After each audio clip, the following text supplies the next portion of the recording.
உங்க விஜய்க்கு, உங்க அண்ணனுக்கு, உங்க தம்பிக்கு, உங்க பிள்ளைக்கு.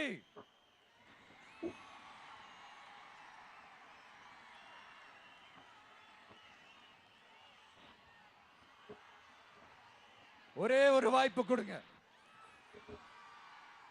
தயவு செஞ்சு விசில் சின்னத்துக்கு ஓட்டு போடுங்க.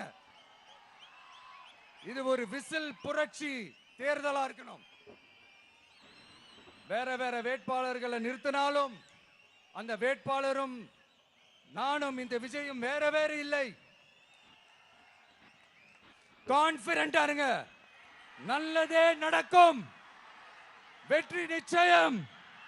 மீண்டும் சந்திக்கும் வரை நன்றி, வணக்கம்.